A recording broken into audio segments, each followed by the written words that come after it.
Participez à Parole aux auditeurs 081 890 63 15 ou par internet pa@radiocapi.net.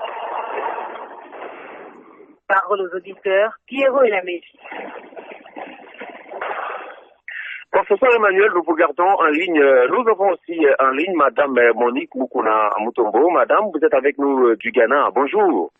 Bonjour, monsieur.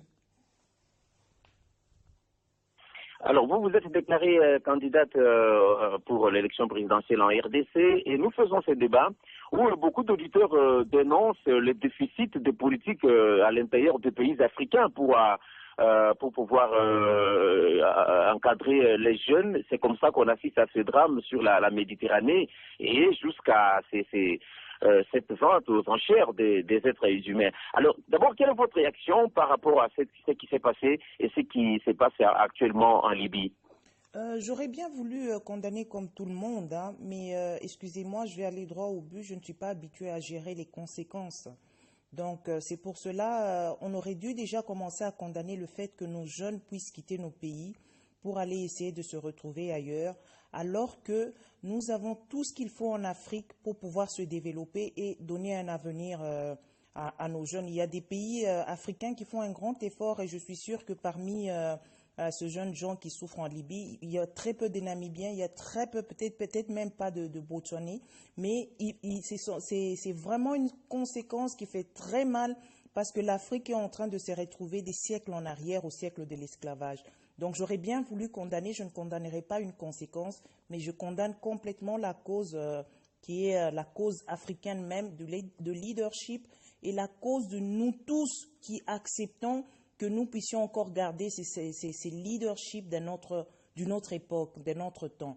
Donc la faute est partagée avec nos leaders parce que c'est toujours facile de dire que ce sont nos leaders et nous ne réalisons pas qu'à un certain moment, la responsabilité doit être partagée. Chacun doit jouer, assumer cette responsabilité de voir nos frères là-bas. Je vais vous dire pourquoi. Pourquoi nous devons nous tous assumer? Parce que quand il y a des dirigeants, quand il y a des leaders, c'est plus facile de dire que c'est l'Occident qui les a placés ou c'est un autre pays qui les a placés. Mais quand nous regardons autour de tous nos frères, nous avons des frères. Par exemple, le cas échéant, nous allons parler de la RDC. Nous avons des frères congolais qui sont là-bas. Donc la faute est partagée et on peut se dire que non, nous ne sommes pas du parti dirigeant, nous sommes de l'opposition, mais il faut aussi regarder le leader de l'opposition que vous soutenez, si c'est un profil qui peut permettre à ce que l'Afrique de demain puisse être représentée par des vrais visionnaires, par des gens qui pensent que l'Afrique a besoin de se développer, l'Afrique a besoin de traiter avec l'Occident, avec les autres pays du monde d'égal en égal, pour que nos jeunes puissent trouver leur avenir dans nos pays. Nos jeunes doivent réaliser que la conséquence de tout ce que nous faisons au pays, avec nos leaders, c'est ce qui se passe en Libye. Et si nous ne le réalisons pas, nous allons toujours trouver des boucs émissaires à notre malheur et nous devons en ce moment-ci faire l'autocritique en tant qu'Africains. Qu'est-ce qui s'est passé pour que l'Afrique manque de dignité, pour que nous nous retrouvions à ce niveau d'être vendus comme des bêtes? Donc l'Africain doit réaliser cela. C'est facile de parler de leader, mais vous, en tant qu'Africain, en tant que Congolais, qu'est-ce que vous pouvez faire à votre niveau? Parce que la sensibilisation, la responsabilité doit être partagée. Voilà. À ce niveau-là, madame, vous, concrètement, quand vous regardez le pays comme la RDC avec toute une potentialité, quelles pourraient être pour vous les grandes lignes aujourd'hui qui peuvent être mises en place dans notre pays d'une manière assez concrète pour pouvoir arriver à faire bénéficier de ces ressources à cette jeunesse et la protéger ainsi contre la tentation de pouvoir traverser la Méditerranée? Concrètement, pour vous, quelles sont les actions qui doivent être menées? La première action, excusez-moi, je vais le répéter, ce sont des élections transparentes et démocratiques. Donc ça, c'est vraiment le premier départ. Pourquoi? Parce qu'avec les élections, nous nous retrouvons avec un pays quand même digne, représenté.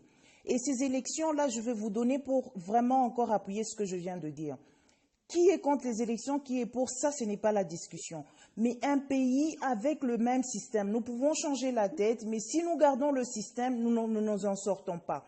Et ceux qui payent, nous ne réalisons pas que nous ne hypothéquons pas seulement l'aujourd'hui, mais le lendemain. Parce que les jeunes d'aujourd'hui, on leur a appris à ne plus argumenter politiquement, à ne plus contribuer, à insulter, à mendier. On leur fait des dons, au lieu de leur apprendre un métier. Et tout ça, ça fait partie de ces choses qui font que nous sommes en train d'hypothéquer notre avenir. La chose la plus concrète, c'est cette sensibilisation pour des élections vraiment concrètes, des élections réelles. Excusez-moi, j'aime pas parler des gens, mais je vais parler par exemple de M. Nanga.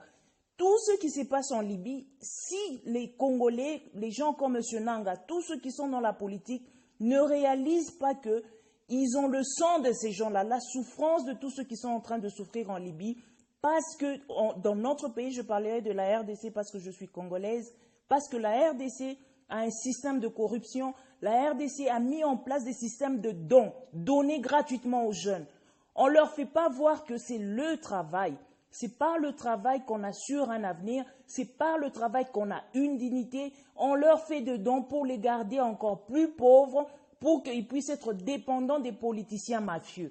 Donc la première des choses, si nous pouvons nous tous mettre une grande pression, la CENI fait déjà un retard sur le calendrier, c'est là que nos regards doivent être tournés. La RDC est en retard et la RDC, je suis sûr que l'ambassadeur qui a été rappelé, il ne sait même pas, je ne sais quelle action concrète. Pourquoi le rappeler? Parce qu'aujourd'hui, c'est au vieux et au sud de tout le monde ce qui se passe en Libye. On pouvait déjà le rappeler parce qu'il y a des Congolais là-bas, parce qu'il y a des Congolais qui cherchent un moyen d'aller en Europe, alors que nous avons un pays, la France, sur le plan de potentiel. Qu'est-ce qu'on a envié à la France? Qu'est-ce qu'on a envié à la Belgique? Voilà. Merci beaucoup, Madame Monique Mukuna Mutombo. Vous avez insisté sur l'importance d'aller aux élections, mais faudrait-il aujourd'hui avoir un plan d'action clair? Faudrait-il aujourd'hui qu'en allant aux élections, les gens puissent avoir un projet de société clair? Et vous l'avez d'ailleurs dit, ce qu'il faut faire, c'est pas le changement d'individus, c'est le changement de système.